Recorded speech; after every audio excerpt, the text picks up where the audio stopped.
বরিশাল বিভাগে কোনোভাবেই কমছে না হামের সংক্রমণ। প্রতিদিনই উপসর্গ নিয়ে হাসপাতালগুলোতে বাড়ছে রোগী এবং স্বজনদের ভিড়। এদিকে কুমিল্লায় বাড়ছে হামে আক্রান্তের সংখ্যা।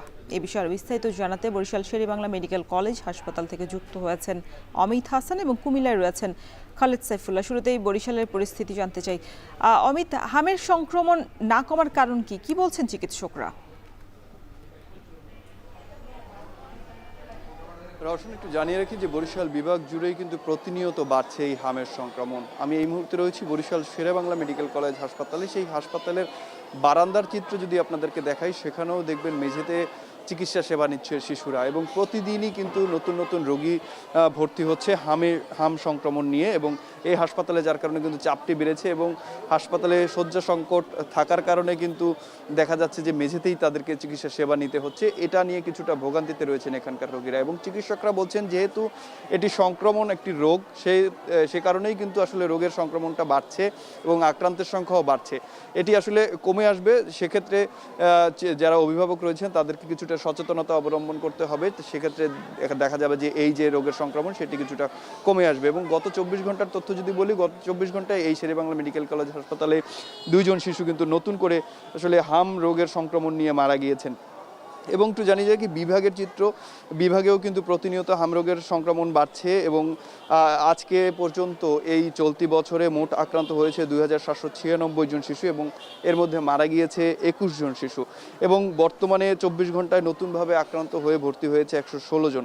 এবং এই শের-ই-বাংলা মেডিকেল কলেজ হাসপাতালে 2 জন যে মারা গিয়েছে সেটি নিয়ে মোট 13 জন শিশু এখন পর্যন্ত মারা গিয়েছে, এবং বর্তমানে 149 জন রোগী কিন্তু ভর্তি রয়েছে। এবং রোগীর সংখ্যা বাড়ার কারণে কিন্তু এই হাসপাতালটিতে আলাদা 3টি ওয়ার্ড করা হয়েছে, যেখানে হামে আক্রান্ত শিশুরা ভর্তি থাকবে। আসলে সেক্ষেত্রেও দেখা যাচ্ছে সেই জায়গাটিতেও সংকলন হচ্ছে না, কেননা বরিশালের বিভিন্ন জায়গা থেকে, বিভাগের বিভিন্ন জেলা উপজেলা থেকেই কিন্তু এই হাসপাতালটিতে উন্নত চিকিৎসার জন্য রোগীরা এসে ভর্তি হন, যার কারণে এই হাসপাতালটিতে চাপ বেশি থাকে। এবং সরকারি হিসেব অনুযায়ী যে শয্যা সংখ্যা থাকার কথা রয়েছে, সেই যে শয্যা সংখ্যা আসলে কিন্তু এখানে পূরণ হচ্ছে না, যার কারণে কিন্তু দেখা যাচ্ছে প্রতিনিয়তই রোগীর চাপ বাড়ছে। এবং এখানে আসলে যারা চিকিৎসা সেবা নিতে আসছেন তারা কিন্তু অভিযোগ করছেন যে একই বেডে 2 থেকে 3 জন রোগী চিকিৎসা নেওয়ার কারণে এই সংক্রমণ কিন্তু আরও বাড়ার আশঙ্কা করছেন যারা রোগীর অভিভাবক রয়েছেন তারা। তো বরিশাল থেকে হামের এই ছিল আমার কাছে সবশেষ।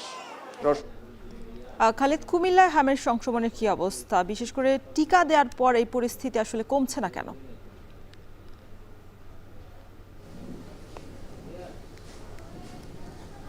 রওশন, কুমিল্লায় হামের সংক্রমণ কিন্তু দিনে দিনেই বাড়ছে। শুরুর দিকে যে রকমভাবে রোগী বাড়ছিল, এখন মনে হচ্ছে যে তা আরও বাড়ছে, কারণ এখন পর্যন্ত রোগীর সংখ্যা 1100 ছাড়িয়ে গিয়েছে।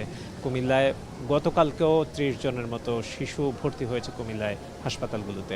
কুমিল্লা মেডিকেল কলেজ হাসপাতালে এখন পর্যন্ত 602 জন রোগী হামের চিকিৎসার জন্য ভর্তি হয়েছে।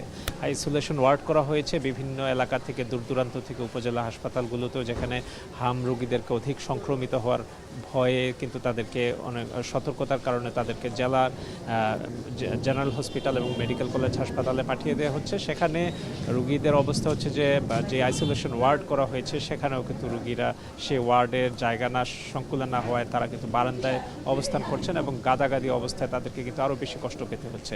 তো তার মধ্যে রোগীরা কেউ সুস্থ হয়ে যাচ্ছেন, কিন্তু শিশুদের পাশাপাশি আমরা লক্ষ্য করছি যে বয়স্করাও কিন্তু এখন আক্রান্ত হচ্ছেন। প্রায় 30 জনের বেশি রোগী কিন্তু এখন ভর্তি রয়েছেন। তো এইভাবে সংক্রমণ বাড়ার কারণে মানুষের মধ্যে কিন্তু আতঙ্ক কাজ করছে। বিশেষ করে মেডিকেল কলেজে অন্যান্য যে সকল রোগীরা আসছেন, কুমিল্লায় 500 শয্যার মেডিকেল কলেজ হলেও কিন্তু সেখানে শিশু ওয়ার্ডেই 120 জনের সংকুলানের ব্যবস্থা করার পরও সেখানেই 300 জন রোগী থাকছে। তাছাড়াও 1500 অধিক কিন্তু রোগী এখানে আবাসিকে থেকে চিকিৎসা নিচ্ছেন। তো এই সংক্রমণ যদি ছড়িয়ে পড়ে তাহলে সাধারণ মানুষের মধ্যে কিন্তু আতঙ্ক কাজ করছে। টিকার যে কার্যক্রম সেটি চলমান রয়েছে, 17টি উপজেলায় দেয়া হচ্ছে এবং সিটি কর্পোরেশনও দেয়া হচ্ছে। তারপরেও কিন্তু আমরা দেখছি যে হামের যেই সংক্রমণ সেটি কিন্তু কমছে না। বিশেষ করে শিশুরা বেশি আক্রান্ত হচ্ছে, তারা ইতিপূর্বে হামের টিকা গ্রহণ করেনি, সেই সংখ্যাটাই কিন্তু বেশি।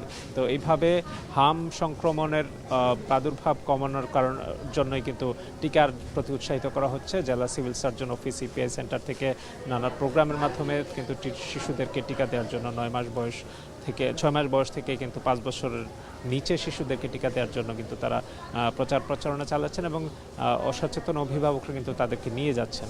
তারপরেও কিন্তু যারা আক্রান্ত হচ্ছে তারা ইতিপূর্বে যারা টিকা গ্রহণ করেনি সেই রকম শিশুরাই কিন্তু আক্রান্ত হচ্ছে এবং হামের যে উপসর্গগুলো রয়েছে সেগুলোতে প্রাথমিক লক্ষণ ধরা পড়লেই চিকিৎসকরা বলছেন যেন নিকটস্থ সরকারি হাসপাতাল এবং চিকিৎসকের শরণাপন্ন হওয়ার জন্য।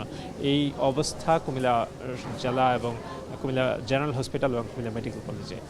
রওশন। হাম সংক্রমণের খবর জানাতে কুমিল্লা এবং বরিশাল থেকে যুক্ত ছিলেন সহকর্মীরা। এখন জনপদের